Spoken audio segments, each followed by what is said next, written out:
ಪ್ರತಿಯೊಬ್ಬ ಕೆಎಸ್ಆರ್ಟಿಸಿ ಚಾಲಕರು, ನಿರ್ವಾಹಕರು, ನೌಕರರು, ಕಾರ್ಮಿಕರು, ನಿವೃತ್ತ ನೌಕರರಿಗೆ ವಿಶೇಷವಾದ ಮಾಹಿತಿ ಈ ದಿನ ಇದೆ. ನಿಮ್ಮೆಲ್ಲರ ಬಹುದಿನಗಳ ಬೇಡಿಕೆ ಸಂಬಳ ಹೆಚ್ಚಳಕ್ಕೆ ಸಂಬಂಧಪಟ್ಟ ಹಾಗೆ ಒಂದು ಲೇಟೆಸ್ಟ್ ಅಪ್ಡೇಟ್ ಹಾಗೂ ಗುಡ್ ನ್ಯೂಸ್ ಒಂದು ಬರ್ತಾ ಇದೆ. ಕೆಎಸ್ಆರ್ಟಿಸಿ ನೌಕರರು, ಚಾಲಕರು, ನಿರ್ವಾಹಕರು ನಮಗೆ ಸಂಬಳವನ್ನು ಹೆಚ್ಚಳ ಮಾಡಬೇಕು ಅಂತ ಹೇಳಿ ಹೋರಾಟಗಳನ್ನು ಮಾಡಿದ್ರು. ಈ ಹೋರಾಟಕ್ಕೆ ಸಂಬಂಧಪಟ್ಟ ಹಾಗೆ ಮಾನ್ಯ ಮುಖ್ಯಮಂತ್ರಿಗಳಾದ ಸಿದ್ದರಾಮಯ್ಯ ಅವರು ಒಂದು ಶುಭ ಸುದ್ದಿಯನ್ನ ಕೊಟ್ಟಿದ್ದಾರೆ. ಯಾರಿಗೆ ಇದರಿಂದ ಉಪಯೋಗ ಆಗತ್ತೆ ಅನ್ನೋದ್ರ ಬಗ್ಗೆ ವಿವರವಾದ ಮಾಹಿತಿಯನ್ನ ಕೊಡ್ತೀನಿ. ಈ ಮಾಹಿತಿ ಶೇರ್ ಮಾಡೋದಕ್ಕಿಂತ ಮುಂಚಿತವಾಗಿ ಯಾರೆಲ್ಲ ಈ ಚಾನಲ್ಗೆ ಸಬ್ಸ್ಕ್ರೈಬ್ ಆಗಿಲ್ಲ ದಯವಿಟ್ಟು ಸಬ್ಸ್ಕ್ರೈಬ್ ಮಾಡ್ಕೊಳ್ಳಿ, ನಿಮ್ಮ ಸ್ನೇಹಿತರಿಗೂ ಶೇರ್ ಮಾಡಿ. ನೀವು ಫೇಸ್ ಮಾಡ್ತಾ ಇರೋಂಥ ಪ್ರಾಬ್ಲಮ್ಗಳನ್ನು ಲೀಗಲ್ ಆಗಿ ಸಾಲ್ವ್ ಮಾಡ್ಕೊಳ್ಳೋಕ್ಕೆ ಇರೋಂಥ ಉತ್ತಮ ವೇದಿಕೆ ಈ ಚಾನಲ್ಗೆ ಜಾಯ್ನ್ ಆಗಿದೆ. ಸ್ನೇಹಿತರೆ, ಕೆಎಸ್ಆರ್ಟಿಸಿ ನೌಕರರು, ಚಾಲಕರು, ನಿರ್ವಾಹಕರ ಮೇಲಿನ ಹಲ್ಲೆ ಮಾಡಿದ್ರೆ ಯಾವ ರೀತಿ ಶಿಕ್ಷೆ ಇದೆ, ಹಲ್ಲೆ ಮಾಡಿದವರಿಗೆ ಕಠಿಣ ಶಿಕ್ಷೆ ಬಗ್ಗೆ ಒಂದು ವಿಡಿಯೋವನ್ನು ಮಾಡಿದ್ದೀನಿ. ಆ ವಿಡಿಯೋವನ್ನು ಲಿಂಕ್ನಲ್ಲಿ ಕೊಡ್ತೀನಿ, ಡಿಸ್ಕ್ರಿಪ್ಷನ್ ಬಾಕ್ಸ್ನಲ್ಲಿದೆ. ಅದನ್ನು ದಯವಿಟ್ಟು ನೋಡಿ ನಿಮ್ಮ ಸ್ನೇಹಿತರಿಗೂ ಶೇರ್ ಮಾಡಿ. ಇನ್ನು ಮುಂದೆ ಯಾರು ಹಲ್ಲೆ ಮಾಡೋಕ್ಕೆ ಹಿಂಜರಿಯಬೇಕು. ಸ್ನೇಹಿತರೆ, ಕೆಎಸ್ಆರ್ಟಿಸಿ ನೌಕರರು, ಕಾರ್ಮಿಕರು, ಪಿಂಚಣಿದಾರರು ನಮ್ಮನ್ನು ಸರ್ಕಾರಿ ನೌಕರರಾಗಿ ಘೋಷಣೆ ಮಾಡಿ ನಮಗೆ ಸಂಬಳವನ್ನು ಹೆಚ್ಚಳ ಮಾಡಿ ಅಂತ 4 ನಿಗಮಗಳು ಹೋರಾಟವನ್ನು ಮಾಡ್ತಾ ಇದ್ರು. ಈ ಹೋರಾಟಕ್ಕೆ ಸಂಬಂಧಪಟ್ಟ ಹಾಗೆ ಮಾನ್ಯ ಮುಖ್ಯಮಂತ್ರಿಗಳೊಂದಿಗೆ ನಡೆದಂಥ ಮೀಟಿಂಗ್ನಲ್ಲಿ ಮಾನ್ಯ ಮುಖ್ಯಮಂತ್ರಿಗಳು ಸಂಬಳ ಹೆಚ್ಚಳದ ಭರವಸೆಯನ್ನು ಕೊಟ್ಟಿದ್ದಾರೆ. ಏನೇನು ಭರವಸೆ ಕೊಟ್ಟಿದ್ದಾರೆ ಅನ್ನೋದ್ರ ಬಗ್ಗೆ ವಿವರವಾದ ಮಾಹಿತಿ ಇಲ್ಲಿದೆ. ಸಾರಿಗೆ ನಿಗಮದ ನೌಕರರಿಗೆ ವೇತನ ಹೆಚ್ಚಳಕ್ಕೆ ಕ್ರಮ ಕೈಗೊಳ್ತೀವಿ ಅಂತ ಹೇಳಿ ಮಾನ್ಯ ಮುಖ್ಯಮಂತ್ರಿಗಳಾದ ಸಿದ್ದರಾಮಯ್ಯ ಅವರು ಭರವಸೆಯನ್ನು ನೀಡಿದ್ದಾರೆ. ಸಾರಿಗೆ ನೌಕರರ ಸಂಘಟನೆಗಳ ಪ್ರಮುಖರ ಜೊತೆ ಏನು ಮೀಟಿಂಗ್ ಮಾಡಿದ್ರು, ಮೀಟಿಂಗ್ ಸಮಯದಲ್ಲಿ ಸಮಾನ ವೇತನದ ಬಗ್ಗೆ ಎಲ್ಲ ಬೇಡಿಕೆಗಳನ್ನು ಪರಿಶೀಲನೆ ಮಾಡಿ ಈಡೇರಿಸ್ತೀವಿ ಅಂತ ಹೇಳಿ ಮಾನ್ಯ ಮುಖ್ಯಮಂತ್ರಿಗಳು ಭರವಸೆಯನ್ನು ಕೊಟ್ಟಿದ್ದಾರೆ. ಮಾನ್ಯ ಮುಖ್ಯಮಂತ್ರಿಗಳು ಹಾಗೂ ಸಾರಿಗೆ ಸಚಿವರು ಹಾಗೂ ಇತರೆ ಮುಖಂಡರುಗಳು ಭಾಗವಹಿಸಿದರು. ಈ ಸಭೆಯಲ್ಲಿ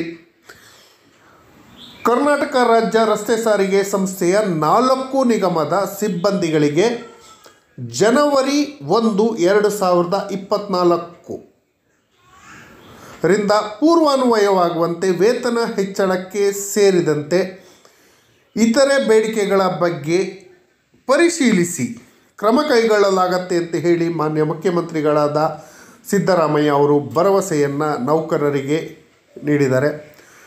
ಮುಖ್ಯಮಂತ್ರಿಗಳ ಅಧಿಕೃತ ನಿವಾಸ ಕಾವೇರಿಯಲ್ಲಿ ಮಂಗಳವಾರ ಕೆಎಸ್ಆರ್ಟಿಸಿ ನೌಕರರ ಸಂಘಟನೆಗಳ ಪ್ರಮುಖರೊಂದಿಗೆ ಏನು ಮೀಟಿಂಗ್ ನಡೆಸಿ ಮಾತನಾಡಿದಂಥ ಮಾನ್ಯ ಮುಖ್ಯಮಂತ್ರಿಗಳಾದ ಸಿದ್ದರಾಮಯ್ಯ ಅವರು ಸಾರಿಗೆ ನೌಕರರಿಗೆ ಸಮಾನ ವೇತನ ಜಾರಿ ಸೇರಿದಂತೆ ಎಲ್ಲ ಬೇಡಿಕೆಗಳನ್ನು ಪರಿಶೀಲಿಸಿ ಬೇಡಿಕೆ ಈಡೇರಿಕೆಗಾಗಿ ಮತ್ತೊಮ್ಮೆ ಕಾರ್ಮಿಕ ಸಂಘಟನೆಗಳೊಂದಿಗೆ ಸಭೆ ಮಾಡುತ್ತೇನೆ. ಈ ಸಂದರ್ಭದಲ್ಲಿ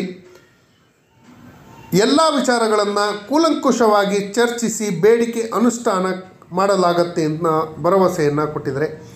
ಹಿಂದಿನ ಸರ್ಕಾರ 40,000 ಕೋಟಿ ಮೊತ್ತದ ಬಿಲ್ಲನ್ನು ಬಾಕಿ ಉಳಿಸಿದೆ. ಆದ್ದರಿಂದ ಸರ್ಕಾರದ ಮೇಲೆ ಆರ್ಥಿಕ ಹೊರೆ ಇದೆ. ಸರ್ಕಾರದ ಇತಿಮಿತಿಗಳನ್ನು ಇಟ್ಕೊಂಡು ಸಾರಿಗೆ ನೌಕರರ ಬೇಡಿಕೆಯನ್ನು ಈಡೇರಿಸಲಾಗತ್ತೆ ಅಂತ ಹೇಳಿ ಸಾರಿಗೆ ನೌಕರರಿಗೆ ಈಗಾಗಲೇ ಕ್ಯಾಶ್ಲೆಸ್ ಟ್ರೀಟ್ಮೆಂಟ್ ವ್ಯವಸ್ಥೆಯನ್ನು ಜಾರಿ ಮಾಡಲಾಗಿದೆ. ಇದರ ಜೊತೆಯಲ್ಲಿ 2,000 ಹೊಸ ಬಸ್ ಖರೀದಿಗೂ ಕೂಡ ಒಪ್ಪಿಗೆ ನೀಡಲಾಗಿದೆ. ಇದರೊಂದಿಗೆ ನಿಗಮದ ಚಾಲಕರು, ನಿರ್ವಾಹಕರ ನೇಮಕಾತಿ ಮಾದರಿಯಲ್ಲಿಯೇ ಮೆಕ್ಯಾನಿಕ್ಗಳನ್ನು ಕೂಡ ನೇಮಕಾತಿಗೆ ಅನುಮತಿ ನೀಡಲಾಗುತ್ತೆ ಅನ್ನೋ ಭರವಸೆಯನ್ನು ನೀಡಿದ್ದಾರೆ. ಇದೇ ವೇಳೆಯಲ್ಲಿ 2024 ಜನವರಿ 1ರಿಂದಲೇ ಪರಿಷ್ಕರಣೆ ಆಗಬೇಕು ಅಂತ ಹೇಳಿ ಬೇಡಿಕೆಯನ್ನು ಇಟ್ಟಿದ್ದಾರೆ. ಜಾರಿಗೆ ಬರುವಂತೆ ವೇತನ ಪರಿಷ್ಕರಣೆ ಮಾಡಬೇಕು. ಅಲ್ಲದೆ ಈ ಹಿಂದೆ 2020 ಜನವರಿ 1ರಿಂದ ಜಾರಿಯಾಗಬೇಕಾದ ವೇತನ ಪರಿಷ್ಕರಣೆ 2023 ಮಾರ್ಚ್ 1ರಿಂದ ಅನುಷ್ಠಾನಗೊಳಿಸಲಾಗಿದೆ. ಹಾಗಾಗಿ ಹಿಂದಿನ 38 ತಿಂಗಳ ವೇತನ ಹೆಚ್ಚಳದ ಹಿಂಬಾಕಿಯನ್ನು ಪಾವತಿ ಮಾಡಬೇಕು. 2020ರಿಂದ 21ರ ಸಾರಿಗೆ ಮುಷ್ಕರದ ಸಂದರ್ಭದಲ್ಲಿ ನೌಕರರ ಮೇಲೆ ದಾಖಲಾದ ಕೇಸುಗಳನ್ನು ಹಿಂಪಡೆಯಬೇಕು ಹಾಗೂ ಸಾರಿಗೆ ನಿಗಮಗಳ ವಿದ್ಯುತ್ ಚಾಲಿತ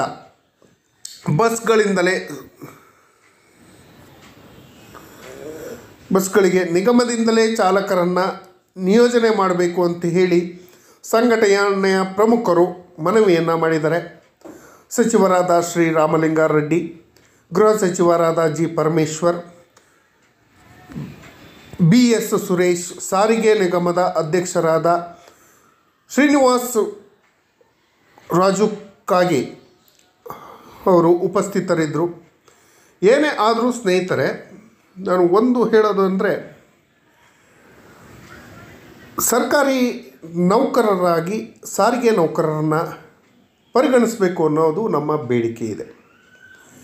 ಸರ್ಕಾರಿ ನೌಕರರಿಗೆ ಸಿಗುವಂಥ ಎಲ್ಲ ಸೌಲಭ್ಯಗಳನ್ನು ಸಾರಿಗೆ ನೌಕರರಿಗೆ ಕೊಡಬೇಕು. ಹಗಲು ರಾತ್ರಿ ಅನ್ನದೇ 24x7 ಜನಗಳನ್ನು ಒಂದು ಪ್ರದೇಶದಿಂದ ಇನ್ನೊಂದು ಪ್ರದೇಶಕ್ಕೆ ಕರ್ಕೊಂಡು ಹೋಗುವಂಥ ಉತ್ತಮವಾದ ಕೆಲಸ ಮಾಡುವಂಥ ಸಾರಿಗೆ ನೌಕರರಿಗೆ ನ್ಯಾಯಯುತವಾಗಿ ಸಿಗಬೇಕಾದಂಥ ಎಲ್ಲ ಸೌಲಭ್ಯಗಳು ಸಿಗಬೇಕು. ಸಾರಿಗೆ ನೌಕರರು ಬರೀ ಸಾರಿಗೆ ಕೆಲಸಗಳನ್ನು ಮಾಡೋದಿಲ್ಲ, ಎಲೆಕ್ಷನ್ ಕೆಲಸಗಳನ್ನು ಮಾಡ್ತಾರೆ, ತುರ್ತು ಪರಿಸ್ಥಿತಿಯಲ್ಲಿ ತುರ್ತು ಸೇವೆಗಳನ್ನು ಮಾಡ್ತಾರೆ, ಪೊಲೀಸ್ನವ್ರನ್ನ ಇನ್ನೊಂದು ಕಡೆಯಿಂದ ಇನ್ನೊಂದು ಕಡೆ ಕರ್ಕೊಂಡು ಹೋಗೋವಂಥ ಕೆಲಸ, ಪ್ರತಿಯೊಂದು ಕೆಲಸವನ್ನು ಮಾಡುವಂತಹ ಸಾರಿಗೆ ನೌಕರರಿಗೆ ಸಿಗಬೇಕಾದ ಎಲ್ಲ ಸೌಲಭ್ಯಗಳು ಸಿಗಬೇಕು. 2024ರ ಜನವರಿಯಿಂದ ಜಾರಿ ಬರುವಂತೆ ಕರ್ನಾಟಕ ರಾಜ್ಯದ ರಸ್ತೆ ಸಾರಿಗೆ ನಿಗಮದ ಅಧಿಕಾರಿ ನೌಕರರಿಗೆ ವೇತನ ಪರಿಷ್ಕರಣೆ ಮಾಡಬೇಕು. ನೌಕರರಿಗೆ ಸಮಾನ ವೇತನವನ್ನು ಕೊಡಬೇಕು. 38 ತಿಂಗಳು ಹಿಂಬಾಕಿ ಸೇರಿದಂತೆ ಪ್ರತಿಯೊಂದನ್ನು ಕೊಡಬೇಕು. ಅದ್ರ ಜೊತೆ ಸರ್ಕಾರಿ ನೌಕರರಾಗಿ ಘೋಷಣೆ ಮಾಡಬೇಕು. ಏನು EPFO ಪಿಂಚಣಿ, ಕನಿಷ್ಠ ಪಿಂಚಣಿ 1,000 ರೂಪಾಯಿ ಇದೆ.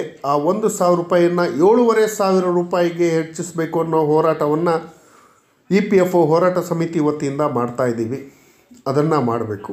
ಇವೆಲ್ಲ ಹೋರಾಟಗಳು ಬೇಡ. ರಾಜ್ಯ ಸರ್ಕಾರ ದಯವಿಟ್ಟು ಸಾರಿಗೆ ನೌಕರರನ್ನ KSRTC, BMTC, ವಾಯುವ್ಯ ಕರ್ನಾಟಕ, ಕಲ್ಯಾಣ ಕರ್ನಾಟಕ ಸೇರಿದಂತೆ 4 ನಿಗಮದ ನೌಕರರನ್ನ ಸರ್ಕಾರಿ ನೌಕರರು ಅಂತ ಘೋಷಣೆ ಮಾಡಿಬಿಡಿ. ಅವಾಗ ಯಾವುದು ಸಮಸ್ಯೆಗಳೇ ಇರೋದಿಲ್ಲ. ದಯವಿಟ್ಟು ನೌಕರರ ಬೇಡಿಕೆಯನ್ನು ಈಡೇರಿಸುವತ್ತ ಸರ್ಕಾರ ಕ್ರಮ ಕೈಗೊಳ್ಳಬೇಕು. ಇದು ಈ ಮಾಹಿತಿ ತಮಗೆಲ್ಲರಿಗೂ ಇಷ್ಟ ಆಗಿದ್ದರೆ ದಯವಿಟ್ಟು ಸಬ್ಸ್ಕ್ರೈಬ್ ಮಾಡ್ಕೊಳ್ಳಿ. ಈ ಚಾನಲ್ಗೆ ಜಾಯ್ನ್ ಆಗಿ ಲಿಂಕ್ನಲ್ಲಿ ಅಂತ ವಿಡಿಯೋನ ನೋಡಿ. ಧನ್ಯವಾದಗಳು. ಜೈ ಹಿಂದ್.